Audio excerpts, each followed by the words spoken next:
Hello, everyone. You've tuned into the Indiana State Police Roadshow, brought to you by the Indiana State Police Alliance, Cops for Kids, subsidiary of the Indiana State Police Alliance.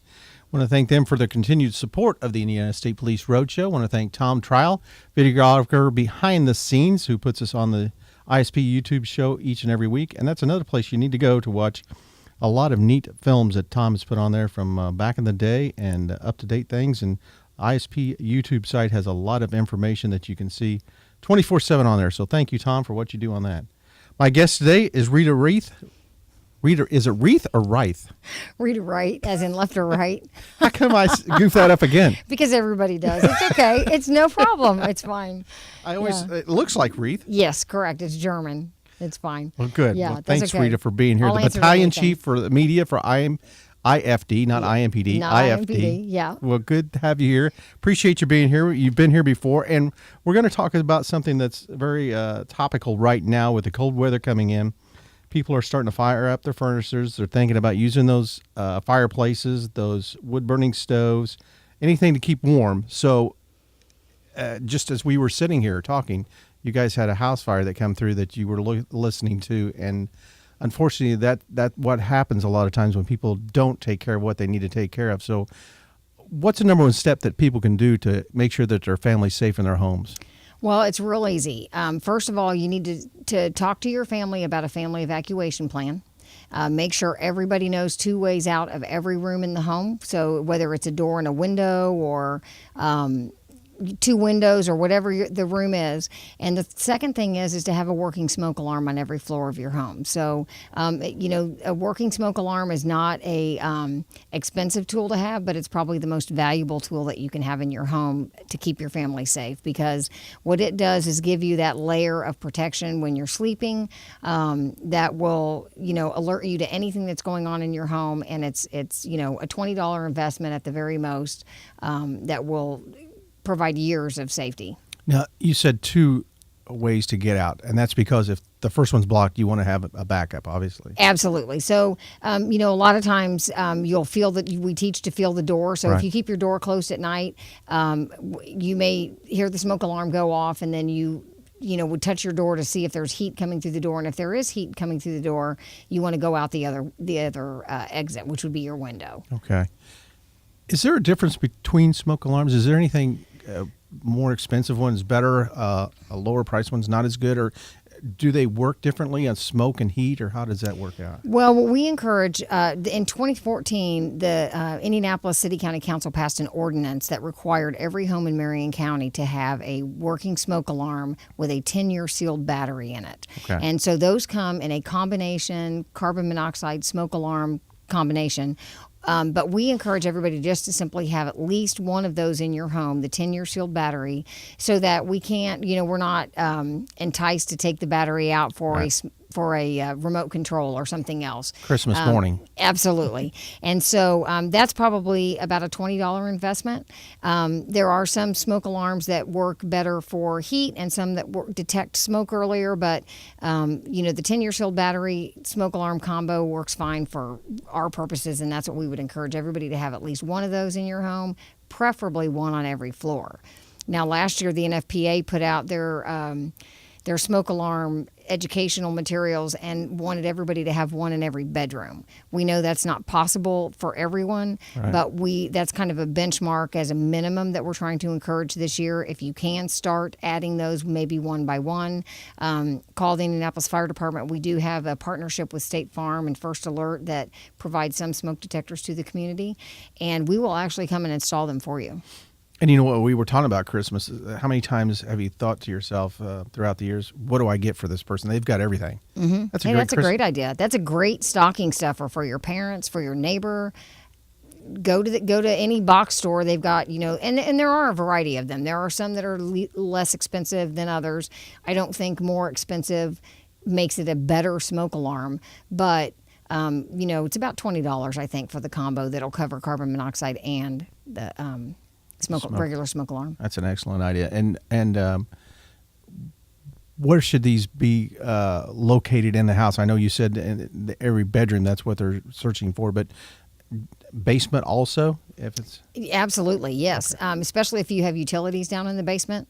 And you can even put one in your attic. We have people that put them in garages where the utilities are, where there's an attic space. We don't recommend that you put them in the kitchen though, because some people's cooking and yeah.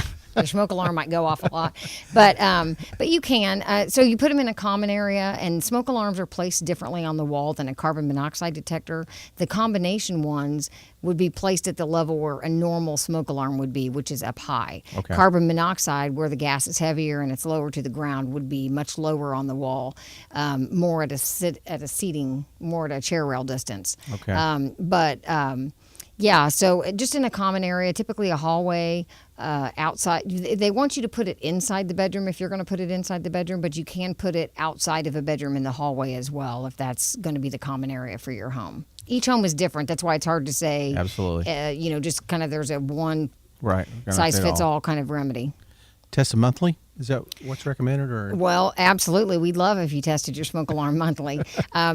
Twice a year we encourage you to change the battery, but Right. with the 10-year sealed battery, you don't have to do that. So twice a year, people will usually, that's when they, spring forward, fall back at daylight savings time, and then that's when they'll test their battery or test their smoke alarm. But, if we can get people to test it every month, that would be awesome. do they still hardwire these type? I know new homes a lot of times, and that's recommended. That's fine. Absolutely. Yep. Do the hardwire, and then if you want some added security, do one that you place on the wall yourself. So that's a good idea to have if you're building a new home. Just have them hardwired in, and then you don't have to worry about the batteries. Yep. Or Yep. They have a battery backup. Yeah. Probably Mhm. battery backup on them. Okay, let's switch gears a little bit. Chimney fires. I know Okay. you guys have probably had quite a few of those kick off. We've had a couple, not too many, but now is a good time, especially we've got some temperate weather coming in the next couple of days, so it's not a bad idea to do some outdoor things, take a visual inspection of the outside of your chimney, especially if you have a brick chimney in an older home, some wear and tear on that. But get a hold of a chimney. There's plenty of chimney companies in the city that would be more than happy to come and clean your chimney out, test the box, check the box, the internal structure of the chimney. It's a liner, Right, And yeah. sometimes that liner can get small cracks and holes in it, which allow those embers to get through. That's what typically causes the house fire to occur. When those embers get in there and then they lodge in a piece of wood, they'll smolder for a while. Right. Creosote is another thing. You can get a buildup of creosote. If you've never had your chimney cleaned, then you probably now would be a great time to do that. So there are plenty of chimney service companies in our area. I don't think it's an expensive thing, but it's a necessary thing. And so oftentimes, people think about it after the fact, but we want people to do it prior to. And the other thing is, if you have a wood burning fireplace, get that flue open and working. Make sure that it works before you light that first fire, because I can't tell you how often we get called and people will say, I didn't open the flue, and then their house fills with smoke, and that's just as damaging. Trying to get the smoke out of everything in your house is awful. So Yeah. just some small things that you can do proactively to go forward with a wood burning fireplace or stove. Now, if somebody would have a chimney fire, what's the recommendation? Get out of the house? Should they try and close it off, close the doors up on that, or on the wood stove? Or No, anytime you have a fire, call 911 and just evacuate. Okay. Let the firefighters come in and do it. That's why we want you to be more on the proactive side of things, and so that you don't have the chimney fire. But occasionally they happen, and because of the way that chimneys are built in the homes, the path of travel is just. It's a gift for the fire, right? Because it just goes straight up the wall. It can affect every floor of your home. So just get out. Just call 911 and get out of the house. get everybody out Yeah. and get evacuate. Well, again, you're listening to the Indiana State Police Roadshow. I got Rita Reith from the Indianapolis Fire Department. She's the battalion chief with the media services. I'm sure you've seen her all on TV here with us, doing her bit, trying to keep people safe for the Indianapolis area, and talking about their fires that they have around Indianapolis. But we are talking about fire safety this morning and what you can do to keep yourself safe this winter when we have the upcoming winter weather coming in. I was telling Rita earlier that I've got a neighbor whose furnace quit and last Friday, and they couldn't get a new furnace in until this Friday. So he's been utilizing space heaters. Is that a good idea, Rita? Well, space heaters can be used if as long as you follow the manufacturer's instructions and you keep a few things in mind. So what we recommend when you're using a space heater is put it in the room that you want to use. Don't leave it unattended, and make sure that you have a clear perimeter around the space heater. Don't sit it in the middle of a pile of clothes or too close to the bedding or too close to curtains. The other thing is make sure that you plug the space heater directly into the wall. Don't use an extension cord on the space heater because the amount of amperage that it draws from the extension cord, from the outlet is pretty significant. Right. So you want to make sure that plugging it directly into the wall is what you can do. And then so fill your room up with heat, make it as warm as you need to make it. Turn the space heater off before you go to bed. Shut the door to keep the heat in, and just enjoy the sleep. But don't leave it running all night long, because that's typically when it pulls out enough heat, or throws off enough heat that it catches a nearby combustible, or maybe somebody gets up in the middle of the night and kicks a pile of clothes over, and it just happens to get near the space heater. So we do encourage you to use them if you need to, but use them with care. Right. Yeah, and never use any type of fuel burning. Oh, absolutely not. No, nothing like that. No generator, no kerosene, nothing inside your home ever. And when you do start your car in the winter to warm it up, make sure that you're not starting your car near an open window or an open door of your home, because the carbon monoxide will come through there. And we've had people who have had to call 911 because the carbon monoxide's filled their home from their car sitting right outside. So you think you're doing the right thing, but you have to make sure that your windows are closed and your doors are shut. You touched on extension cords. We're going to be seeing a lot of Christmas lights coming up around the city and the houses and things. Again, not a good idea to use a lot of extension cords on that, is it? No. Well, no. And the biggest thing about extension cords is you want to make sure that they are in good condition, that they're not frayed, and that you haven't made an attempt to repair them with some sort of electrical tape. And never string multiple extension cords together. So, with Christmas lights, I believe the rule is about 3 strands of lights is the max that you would ever want to string together. But with extension cords, what we often find is people, use 2 or 3 extension cords in a row, then they bury them under their carpet, or they, throw clothes on top of them, or they put them under furniture. And we don't want that either. So, because those extension cords do throw off some heat, they get hot, they can catch, the rug on fire. So you just want to make sure that you use them correctly. Make sure that whatever you're using them for is married to the wattage of whatever the output is. So if you're using it for a television, in your instructions for the television, there will be a recommended size of extension cord if you were to need one. Make sure that's the same. So you can't use a real small extension cord on something like a TV or a microwave and expect it to do the job that it's supposed to.